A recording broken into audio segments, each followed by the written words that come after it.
sommes vendredi 27 septembre 2019. Madame, Messieurs, bienvenue à cette édition en langue française de la télévision Renaissance. Les titres pour démarrer. Le mandat de la commission onusienne d'enquête sur le Burundi a été renouvelé ce vendredi par la Commission des droits de l'homme des Nations Unies à Genève en Suisse pour éviter un vide en termes de surveillance de la situation des droits de l'homme dans cette période préélectorale au Burundi. Arrestation ce vendredi d'une jeune fille soupçonnée d'avoir filmé les policiers en train de matraquer les membres de l'église adventiste du 7e jour en pleine messe en Ngozi. Une situation qui inquiète les défenseurs des droits de l'homme qui trouvent inacceptable qu'une personne qui montre un crime soit punie alors que les criminels ne sont pas inquiétés. Et la communauté burundaise de Belgique a organisé ce vendredi une manifestation devant l'ambassade de la Tanzanie à Bruxelles pour protester contre les menaces de rapatriement forcé des réfugiés burundais dans ce pays. Voilà pour le sommaire.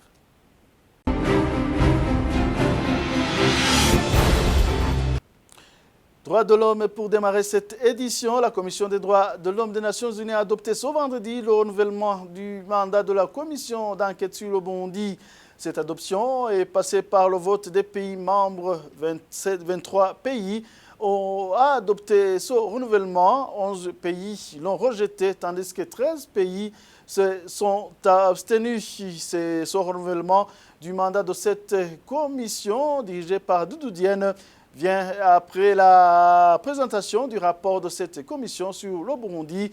Ce rapport a montré que la situation au Burundi se dégrade du jour au lendemain suite au terrorisme de la milice Imbonerakure, des membres des corps de la sécurité et des administratifs aux opposants politiques pour des fins électoralistes. Ce rapport a été en effet contesté par le régime de Pierre Nkurunziza, arguant qu'il s'agit d'un complot concocté à partir de l'Occident pour neutraliser le régime de Pierre Nkurunziza. Poursuivons cette édition. Arrestation ce vendredi d'une jeune fille soupçonnée d'avoir filmé les policiers en train de matraquer les membres de l'église adventiste du 7e jour en pleine messe en Ngozi. L'interpellation a aussitôt suscité des réactions d'indignation de la part de défenseurs des droits de l'homme. Parmi eux, maître Gustave Nyonzima, avocat, qui trouve inacceptable qu'une personne qui montre un crime soit punie alors que les criminels ne sont pas inquiétés. Suivez. C'est un acte qui est contraire à la loi, un acte de pure mascarade qui relève de la malveillance.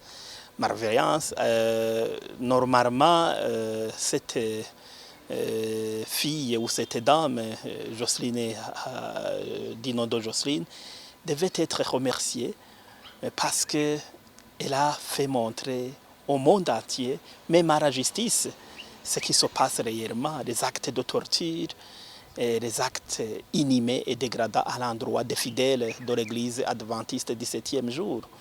Alors c'est un revirement à 180 degrés, c'est à l'envers. Au lieu d'appréhender les bourreaux des fidèles qui ont été tabassés, qui ont été molestés, violentés par des policiers, ces derniers sur la cour douce.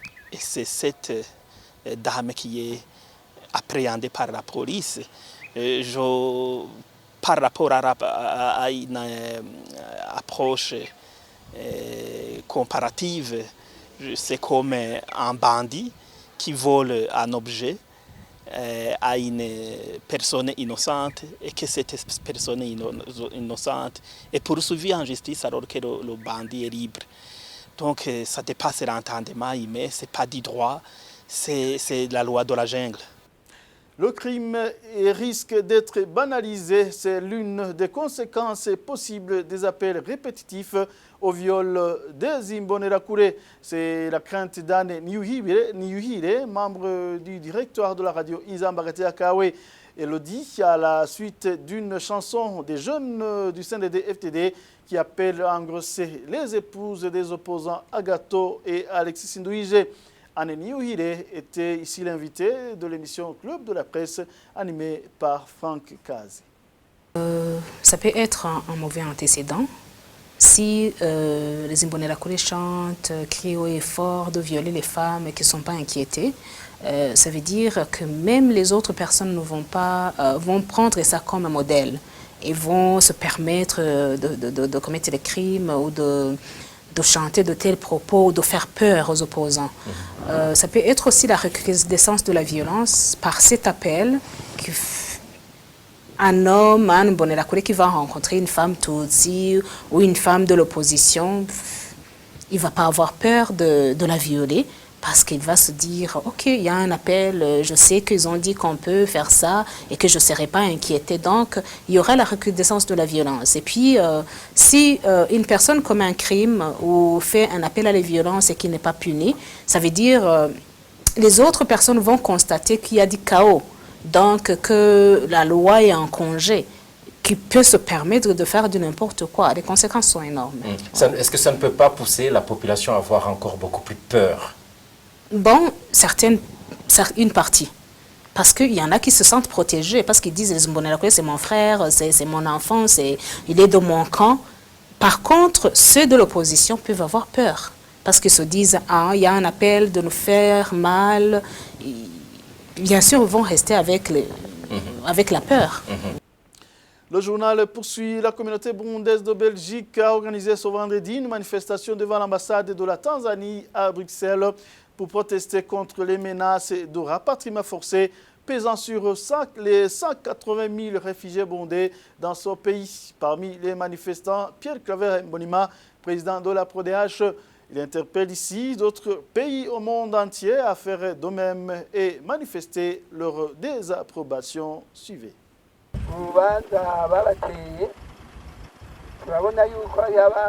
Nous sommes ici pour éprouver un sentiment de mécontentement pour la décision prise par la Tanzanie de rapatrier par force les réfugiés burundais vivant en Tanzanie.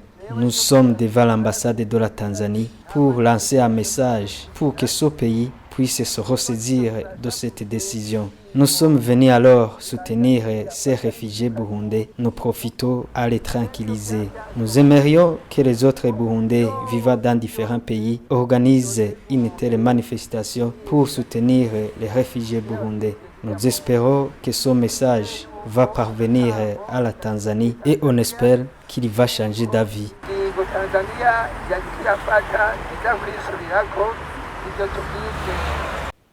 Poursuivons cette édition. Les propos de Réveillon d'Ikurio restent un témoignage que le régime de CNDD-FDD est resté dans la logique du maquis et non des gestionnaires de la chose publique.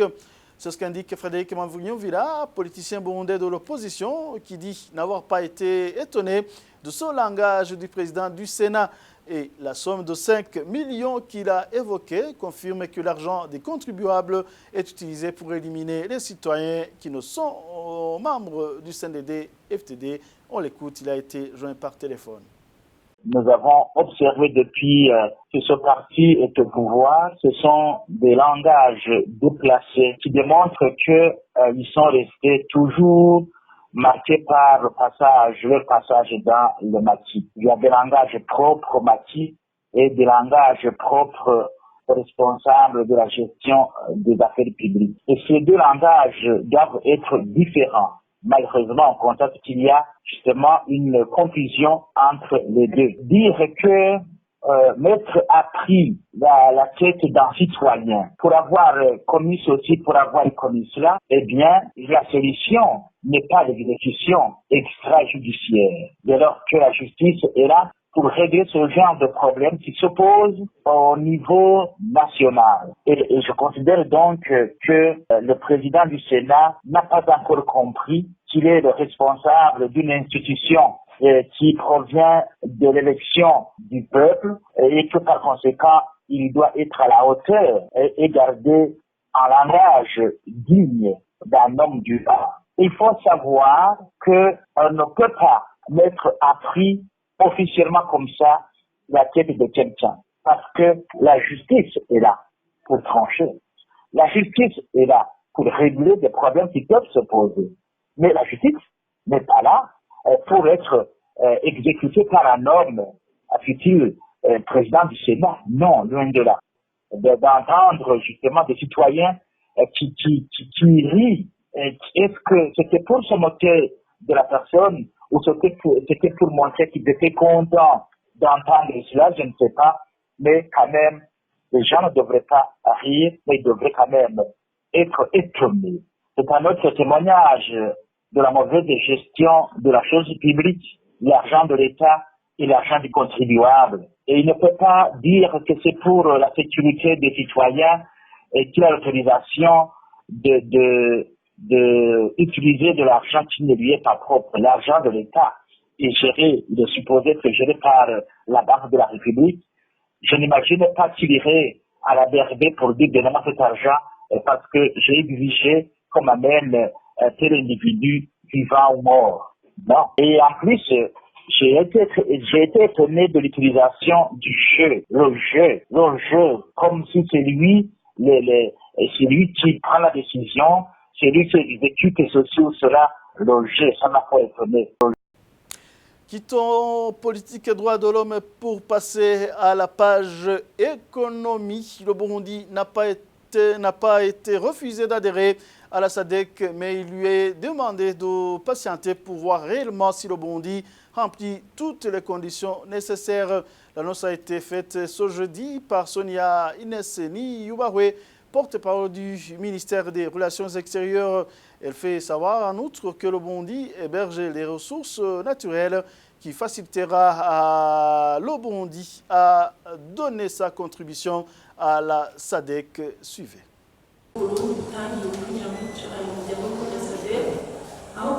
Le Burundi n'a pas été empêché d'adhérer à la SADC. Seulement, on a demandé que le Burundi patiente. Pour ce, les pays membres de cette communauté ont envoyé une commission qui a fait une enquête sur le Burundi pour s'assurer réellement que notre pays remplisse toutes les conditions exigées. A présenté ce rapport, un rapport qui a montré que la sécurité règne sur toute l'étendue du pays, que le Burundi cohabite bel et bien avec les autres pays frontaliers, que le Burundi contribue également au maintien de la paix dans les autres pays. Mais il y a d'autres points auxquels la Commission n'a pas été satisfaite, notamment la contribution du Burundi à la SADC. Si ce point, le Burundi tranquillise tout le monde, il en sera capable, puisque nous avons des minerais, des ressources énergétiques, l'agriculture et l'élevage très développés.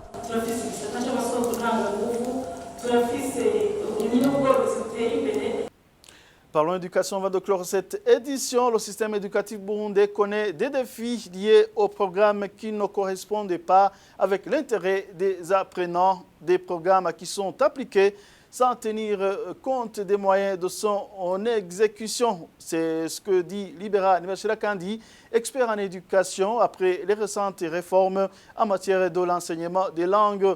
Le porte-parole du ministère, Juma Edouard, a lu un communiqué selon lequel à l'école primaire, le swahili et l'anglais sont supprimés dans la première et la deuxième année. Des parents ont estimé qu'il s'agit d'une marche en arrière, tandis que les enseignants se sont réjouis de cette mesure parce que les enfants de cet âge n'ont pas la capacité d'apprendre 4 langues à la fois. C'était le sujet de l'émission Défi de chez nous de cette semaine, une émission produite en synergie par les médias Inzamba, RPA, la télévision Renaissance, Subé, Libera, Nibachirakandi. On assiste aujourd'hui à des réformes permanentes, avec parfois des explications, je dirais, fantaisistes. Pourquoi? Parce que tout simplement, hier, on nous disait qu'on a introduit l'enseignement de la langue anglaise et du swahili, parce que le Burundi est entré dans la communauté est-africaine, sachant que la majorité des pays parlent anglais et swahili. Aujourd'hui, on vient de supprimer l'enseignement du swahili et de l'anglais. Donc, ça signifie que les raisons qu'ils ont avancées quand ils ont lancé l'enseignement des 2 langues, c'était purement simplement un mensonge, puisque le Burundi reste membre de l'État communiste. Ça, c'est la première observation.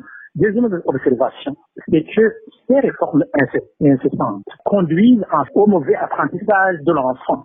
L'enfant est dérouté. Pire encore pour les enseignants, parce que tout simplement, avec l'enseignement de 4 langues dans une classe, il n'y a aucun Burundais qui est capable d'enseigner le français, l'anglais, le swahili et le kirundi. Donc, toutes ces réformes non pensées, non réfléchies, finalement, déroutent l'ensemble des Burundais. Donc, je dirais que la mesure de supprimer provisoirement, certainement, l'anglais et le swahili, ce n'est pas une mauvaise chose, parce que il est très difficile à un enfant d'assimiler 4 langues à la fois.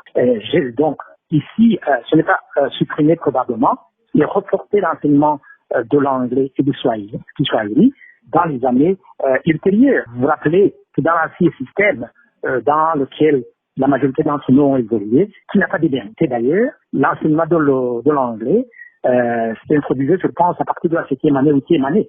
Après, quand même, l'école primaire, on maîtrisait passablement le français et le kirundi. Donc, l'anglais était introduit au secondaire. Quand même, à la fin de l'humanité, la plupart de nous étaient capables de se débrouiller en anglais. Donc, ce n'est pas pour moi une mauvaise chose d'avoir supprimé l'enseignement de 2 langues dans les premières années du primaire. Qu'est-ce qui explique le point divergent des parents par rapport à ces deux systèmes? Oui, tout simplement parce que les parents sont déroutés, je le disais tantôt, sont déroutés par ces réformes incessantes. Certains probablement suivent et comprennent les réformes qui sont initiées, et d'autres sont perdus. Je vous avoue que moi, personnellement, j'ai du mal à suivre ce qui se passe dans le système éducatif burundais. Aujourd'hui, si on posait la question aux Burundais, si l'école fondamentale, donc la 7e, 8e et 9e année, ça fait partie du secondaire ou du primaire? Il y a très peu de Burundais qui répondront correctement. Donc, ce sont ces réformes permanentes, régulières, qui déroutent l'ensemble des Burundais. Donc, voilà pourquoi certains parents, les parents n'ont pas la même vision des choses, en fait. Et aussi, c'est vraiment trop technique, hein. Les spécialistes de l'enseignement des langues peuvent éclaircir la question, mais l'enseignement des langues dans un système éducatif, ce n'est pas si évident que ça. Ici en Occident, il y a ce qu'on appelle les langues étrangères. Donc, à l'école primaire, les enfants donc étudient les langues maternelles, mais à partir de la 5e année primaire, il y a une 2e langue, 3e langue étrangère. Un exemple, l'allemand par exemple et l'anglais sont enseignés à partir de la 5e année. Donc, si je me résume, les parents sont complètement déroutés par ces réformes, parfois incompréhensibles et incessantes et régulières. Tout est bien qui finit bien, c'est ici que prend fin cette édition. Merci à vous tous de votre attention. À la prochaine.